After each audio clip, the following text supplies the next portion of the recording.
Morning. Hello everyone, কেমন আছো তোমরা সবাই? আশা করি ভালো আছো, সুস্থ আছো। আমিও বেশ ভালো আছি। তো আজকে দেখো আমি সকাল সকাল উঠে পড়েছি আর তোমাদের দাদাভাই হচ্ছে চা করছে। তো চা করছে, আমি কোনোদিন চা মানে সকালে তো খুব একটা চা খাই না, তো বললাম যে হ্যাঁ তা করো, তাহলে একটু খাবো। ওকে বলছি হাই করো, ও বলছে হ্যাঁ ঠিক আছে। তো এখন আমার বিছানা আর পরিষ্কার হয়নি, যেহেতু অনেকটা তাড়াতাড়ি উঠেছি। তো আমি এগুলো পরিষ্কার করে নিই। তো আমি তুড়ি মেরে দেখাচ্ছিলাম যে আমাদের জীবনের যদি সমস্ত কাজকর্ম বা সমস্যা এইভাবে তুড়ি মেরে উড়িয়ে দেওয়া যেত তাহলে কতই না ভালো হতো, তাই না? সেটা তো সম্ভব নয়। আমাদের জীবনের সমস্যা আমাদেরকেই সাথে নিয়ে লড়তে হবে এবং বাঁচতে হবে। তো আজকে তোমাদের দাদাভাই বাড়িতেই আছে, কাজে যাবে না, কারণ ওর বাড়িতে কিছু কাজ আছে। তো বাড়িতে একটা চৌকি মতো করছে, তো সেটার কাজ করবে। প্লাস হচ্ছে পাশের বাড়িতে একজনের কাজের অর্ডার আছে, তো তাদের দিয়ে জানলা দরজা একটু কাজ রয়েছে, ওখানে গিয়ে করে আসবে। তো দেখো তোমাদের সাথে কথা বলতে বলতে আমার বিছানারও সমস্ত পরিষ্কার হয়ে গেছে।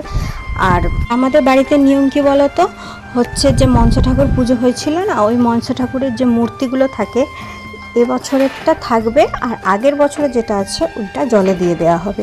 তো পুজো তো অনেক দিনই হয়ে গেছে, তো বারো সেরকম ঠিক হয় না, আর কেউ বাড়িতে ছিল না সেভাবে যে ওপর থেকে পেরে দেবে। তো সে কারণে তোমাদের দাদাভাই আজকে বাড়ি ছিল, তো হচ্ছে ঠাকুরটাকে পাল্টে দিল, মানে নতুনটা তুলে রাখলো আর পুরনোটা জলে দিয়ে দেবে। তো এখন বেরিয়ে যাচ্ছে, ও যাবে কাঠ মিলে কাঠ আনতে। আজকে আমি তোমাদের সাথে শেয়ার করব যে বেবির মুভমেন্ট বা বাচ্চা নড়াচড়া কত সপ্তাহ থেকে বা কত মাস থেকে বোঝা যায়। তো সেই কথাটা আজকে মানে আমার কত মাস থেকে বা কত সপ্তাহ থেকে শুরু হয়েছে বুঝতে পেরেছি, আমি সেটাই তোমাদের সাথে আজকে শেয়ার করব। আমি বেবির মুভমেন্ট 18 থেকে 20 সপ্তাহের মধ্যেই আমি বুঝতে পেরে গিয়েছিলাম। তো খুব যে স্পষ্টভাবে বুঝতে পেরেছিলাম তা কিন্তু একদম না। প্রথম তো আমি বুঝতেই পারতাম না যে এটাই আসলে বেবির নড়াচড়া। মানে প্রথম তো খুবই কম হতো। এটা হচ্ছে 22 সপ্তাহ থেকে শুরুর পর থেকে খুব ভালো মোটামুটি বোঝা যায়, আর 28 সপ্তাহের পর থেকে তো একদম অনেকটা ভালোই বোঝা যায়। মানে আমি কয়েকদিন যাওয়ার পর বুঝতে পারলাম যে এটা মনে হয় বেবি মনে হয় নড়ছে, মুভমেন্ট করছে। মানে তখন তো খুব কম বোঝা যেত, কম নড়াচড়া, জলের মধ্যে মাছ যেমন নড়াচড়া করে।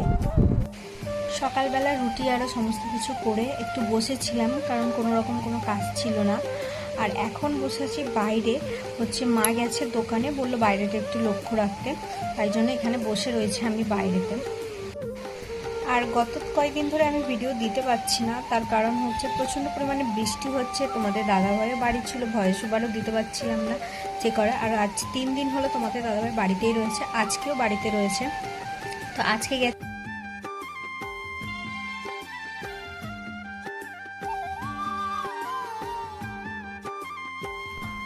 মা এলে, যেখানে বাঁধাকপি দিয়েছে বাঁধাকপিটা কাটবো, আজকে দুপুরবেলা হবে বাঁধাকপির তরকারি আর ভাত।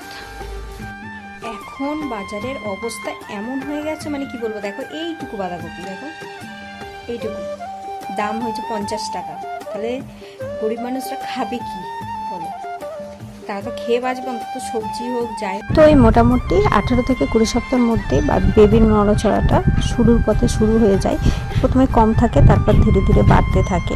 তো সকালবেলা আমি আজকে খাবো হচ্ছে দুধ আর রুটি, এই জন্য দুধটা গরম করে নিয়েছি আর রুটিগুলো ছিঁড়ে এর মধ্যে দিয়ে খানিকক্ষণ ভিজিয়ে রেখে দেবো।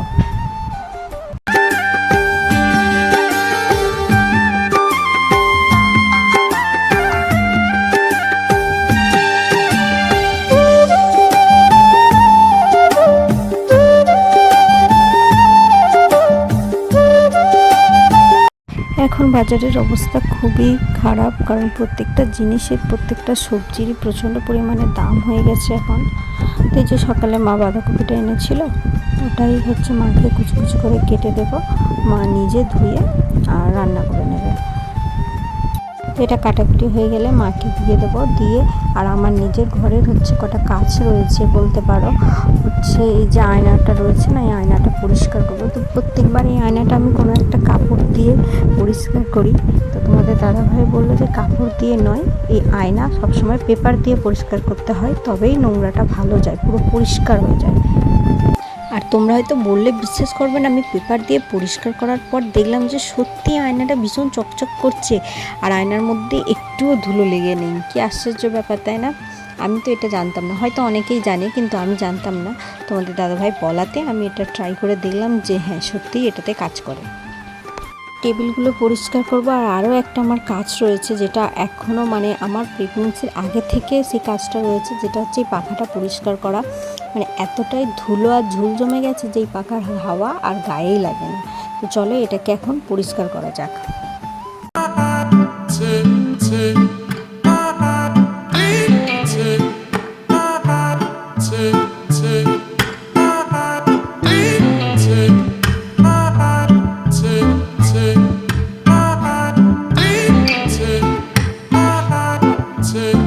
প্রথমে এটাকে ঘরেই পরিষ্কার করছিলাম, কিন্তু এতটা পরিমাণে ধুলো উঠছে, ঝুল উঠছে যে বাড়ির মানে ঘরের ভেতরে আর সমস্ত জিনিস ধুলো হয়ে যাচ্ছে। তাই এটাকে নিয়ে আমি বাইরে এলাম আর বাইরেতেই পরিষ্কার করলাম। পরিষ্কার করার পর বুঝতে পারছি যে এটাতে কতটা পরিমাণে ধুলো আর ঝুল জমেছিল, যার কারণে হাওয়া বন্ধ হয়ে গেছিলো। তো তোমাদের দাদাভাই কাঠমিল থেকে ফিরে এসছে আর আমি এটাকে অনেকক্ষণ ধরে মানে এটাকে সেটিংস করার চেষ্টা করছিলাম। তো আমি পারছিলাম না কিছুতে, কারণ আমি যে স্ক্রুপের ভেতরে আরও একটা তোমার হচ্ছে গোল মতো থাকে, ওইটা আমি খুব মানে ওটা না দিয়েই আমি ওটাকে জয়েন্ট করছিলাম। তো ওই জন্য আমার হচ্ছিল না, বারবার খুলে খুলে পড়ে যাচ্ছিলো।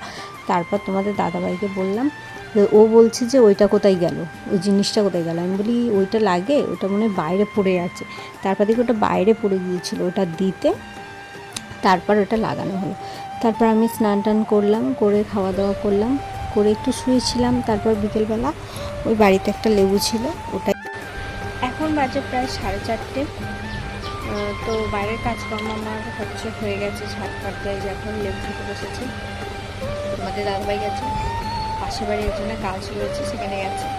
তো তোমাদের দাদাভাই আমাকে পাখাটা ঠিক করে চলে গিয়েছিল পাশের বাড়ি কাজে। তো বলেছিল 2টো নাগাদ চলে আসবে, এসে স্নান টান করে খাওয়া দাওয়া করবে। কিন্তু এখন 4:30 5টা বেজে যাচ্ছে, এখনও আসছে না। তারপর বললো যে একটু দেরি হবে, তো তারপরেই আসবে। তো আমি বলি তাহলে আমি জলগুলো ভরে নিই। আর দেখো এসছে, তখন বাজে এই 5টা ওরকম বাজে। এসে আবার ওর বাড়িতে কাজ ছিল, সেই কাজটুকু করলো। এখন এই কাজটা কমপ্লিট করবে, তারপরেও স্নান করবে, কারণ এই মালটাও ডেলিভারি হবে বিকালের দিকে। তো ওই লোক আসবে সন্ধ্যার দিকে হয়তো। তো এখনও কাজ চলছে, সন্ধ্যা হয়ে গেছে, ও এখনও স্নান করেনি, খায়নি। আর ওই যে বাচ্চাটাকে দেখছো, ওদেরই চৌকি, ওদেরই ওর বাবা হচ্ছে টোটোটাকে সাইড করতে গেছে। তো ওর কাজ কমপ্লিট, চৌকি নিয়ে চলে গেছে। তো এবারেও তোমার দাদাভাই যে কাঠমিল থেকে কাঠগুলো এনেছিল, এগুলো আমাদের বাড়ির কাজের জন্য। তো সেইগুলোই একটা একটা করে সমস্ত কিছু তুলে তারপরে স্নান করবে, নয়তো স্নান করে তোলা যাবে না। তো আজকের মতো এখানেই, টাটা।